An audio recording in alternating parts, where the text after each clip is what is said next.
So hello po guys. So ito na po yung ano natin na binalatan natin ng nyug. So ito po guys, kaya makita nyo na marami siya. So malilit lang ito. Ang kasing laki ng aking kamay guys, itong nyug ito. So mayroon tayo dito na asukal na 99, saka itong vanilya. So itong vanilya, ano lang ito, pampabango sa luto. So ito ba naman na ubi. Itong ubi to, ito ang nagtutubo sa lupa. Kaya tingnan niyo naman guys, so mayroon siyang ugat. Ayan. Tapos ang kanyang tubo, ayan, ito ang magiging dahon niyan guys. So nakita niyo naman guys kung anong kulay niya kanyang ugat. Saka dito, pati ang laman niya, kulay violet. So ang purpose ang luto ko nito, so magluluto tayo ng ginataang mayroon asukal. Kaya matamis ito. So ito na pag binaltang ito, makikita nyo naman sa loob nito, violet ito. So mag-ano tayo dito, yan. Yan, sugatan natin. Yan, violet yan. So makikita nyo naman yan pag binalatan ko na ito. So kaya ang kulay kanyang violet talaga. So hindi ito na ubi na binibili dyan sa mga palengke na powder. Ayan. So ang luto ko nito, wala itong halo na saging o sago. So pure lang ito na ubi. So bibiyak-biyakan ko ito na maliit. Ayan. So kaya mayroon tayo dito na asukal. So okay na po guys. So mag-start na tayo nito. Magkukudkod ng nyug. So ito naman babalatan ko na. So okay na po. Gawin ko na ito guys. So let's go. So okay na po guys. So mag-start na tayo nito magbabalat. So makikita nyo naman guys kung anong kulay nito na pag binalatan na.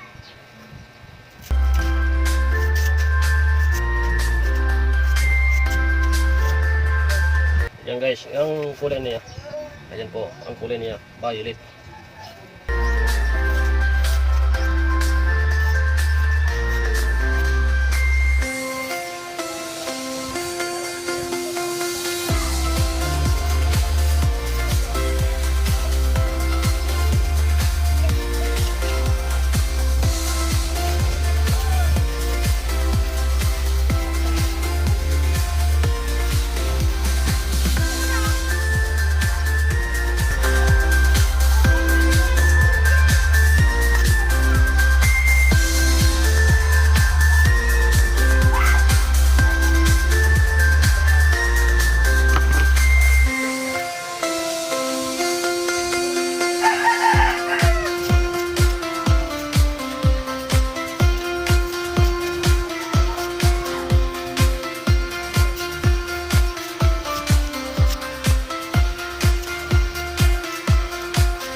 So, hello guys.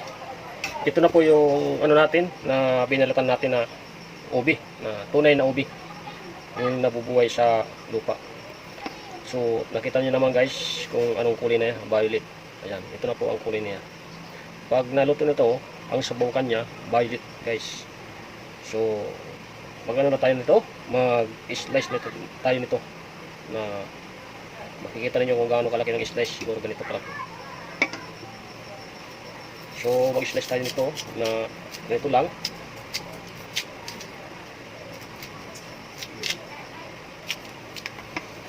Dito na dito sa loob. Yan.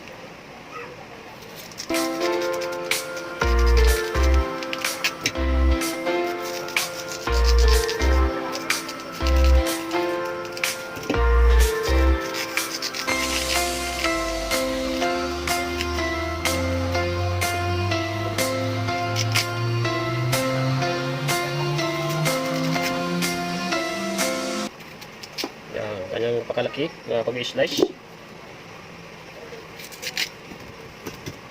So hindi na tayo magagamit na tagtaran na ganito na pag-slice. I-mano-mano lang natin pag-slice. Ganun.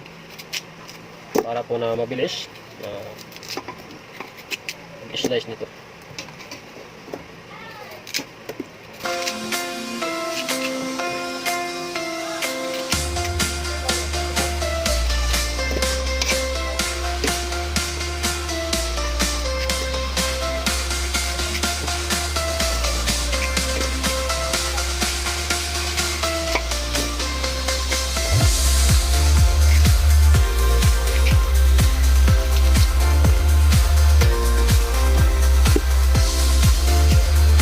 So ito guys, pag ito na na-slice na, so maglalaway siya. Ang kanyang tubig, malapot.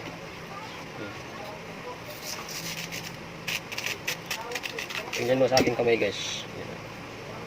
Malapot ang kanyang tubig.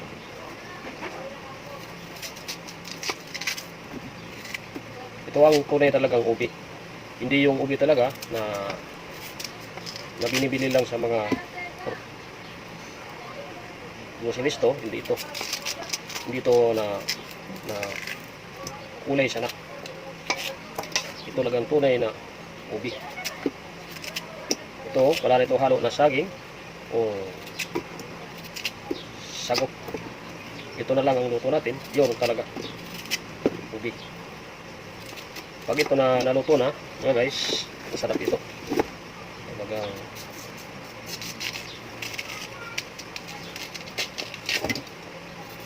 papawaw ka sa sarap. Pag ito na luto na. Ito madali lang ito guys na maluto. Hindi ito pag matagal na maluto. Madali lang ito. Madali lang ito na lumambot.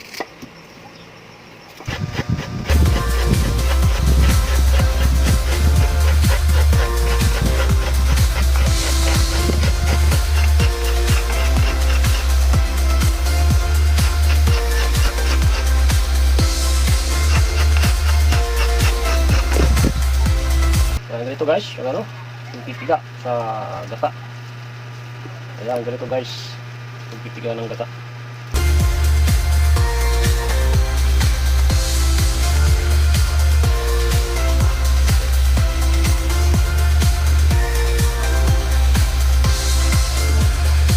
Ito na po guys, so nating gata.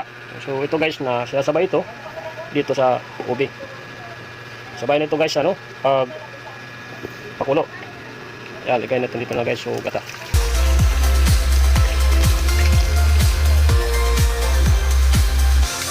So dapat ito guys, ang gata niya dapat dito, lumampas siya dyan sa ubi. So magano pa tayo guys, isa pang tiga.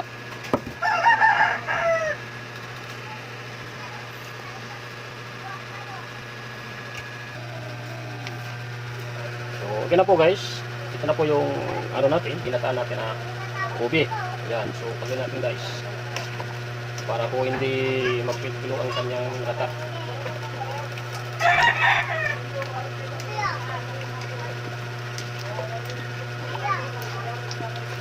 Ayan, tapos guys, ganito eksaktong gata. Ayan, ayan. Lumampas lang mga konti lang, ganyan. So hindi na siya medyo karami yung kanyang sabaw guys. So dapat ang kanyang sabaw dapat ganyan guys, nakakalibin lang. So guys, so ito pong asukal. So lagay natin dito kahit hindi pa siya guys na kumukulo. Pag kumulo na siya, nasasabay na yung asukal na tutunaw pag kumulo na yung gata guys. So kaya po, lagay natin dito na. So ubusin natin ito guys. Medyo pang ano pa ito kulang pa yung 1/4. Pag nagkulang yung 1/4, so magdadagdag pa tayo ng asukal.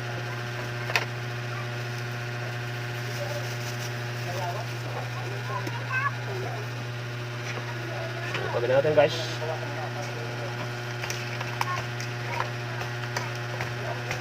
So ito po guys, ano, na madali lang ito na maluto.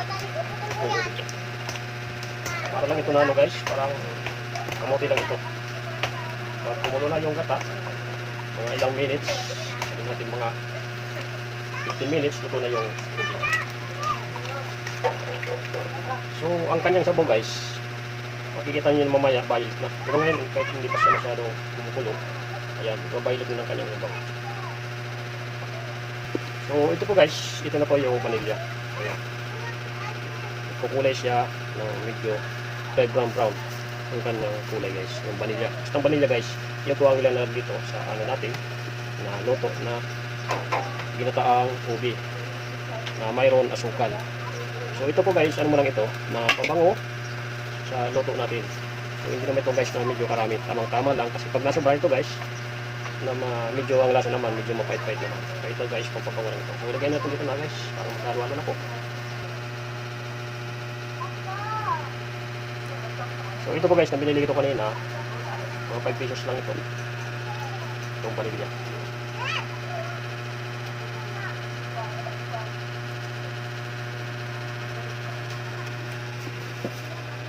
So yun na po guys, kumulo na yung ano natin, tinataang ubi. Ayan. So pagkalan natin ulit.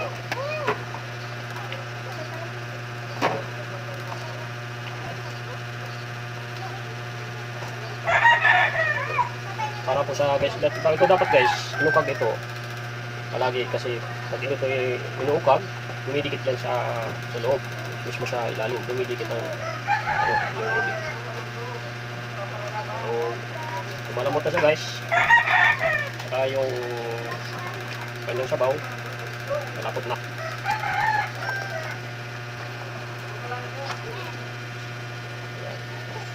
So tingnan natin guys kung malambot na ang kanyang ubi. Ayan guys, so malambot na siya. So mag-i-start na tayo dito ng apoy. So ito po guys, natirikman ko na ito. Medyo kulang pa siya sa asukal, pero ninagyan ko na ito guys. Hindi ko na sinama sa video kung nilagay na ulit sa asukal. So ang kanyang tamis guys, tamang-tama siya sa lasa. So natikman ko na ito kanina. So okay na po guys, so lambot na to. So i-stop na natin itong apoy kasi malambot na yung ubi. So dapat hindi siya masyado sobrang lambot guys. So tamang-tama siya kasi madudurog naman ito sobrang lambot guys. I-stop na natin ito. Ayan. So okay na po guys. So masarap ito. Masarap. Sobrang lambot na kanya. So titikman na natin ito. Ayan. Ayan na po.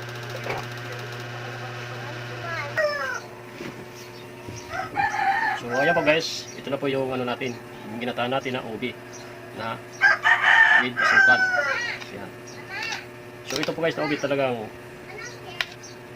galing sa bundok. Ayan. Nabubuhay ito guys. So ang kanyang sabaw guys, violet. So wala ko dito na ilagay na anong pang pakulay guys. So masarap ito guys pag natikman niyo na po, pag ganito ang luto niyo guys. So ang kanyang sabaw guys, tingnan niyo po. Sobrang lapot. Ayan.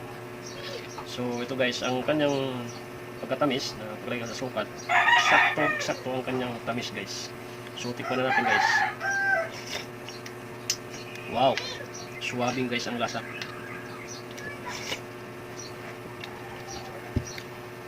Ito talaga ang tunay na ubi guys.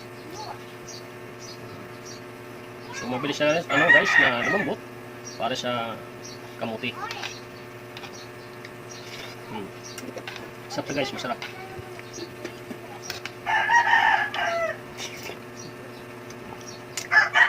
Sarap guys, masarap. Tabaw pa lang guys, masarap na.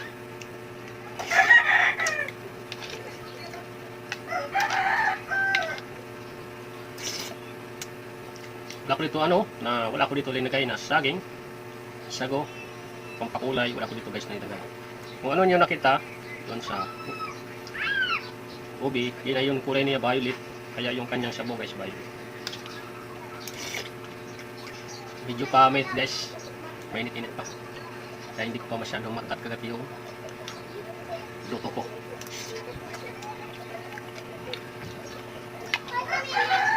Pero ang kanyang sabaw medyo ano na, lamig-lamig ng konti.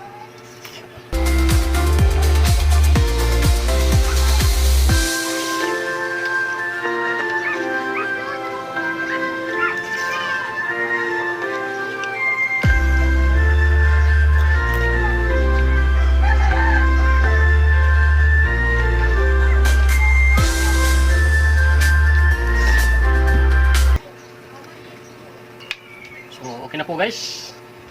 So, maraming salamat po sa papanood sa aking video. Simula una hanggang pagtapos guys. So, gusto niyo na ano, na gumaya na ganitong luto, manood lang kayo sa una hanggang pagtapos guys. So, itong ubi to, nabubuhay to guys. Meron pang mga tinda dyan sa, ano, sa mga palengke. Sabi niya ubi. So, mayroon dyan nagtitinda guys na ganito. Na ubi. So, okay na po guys. Maraming salamat po sa suportan nyo. Bye bye. Love you.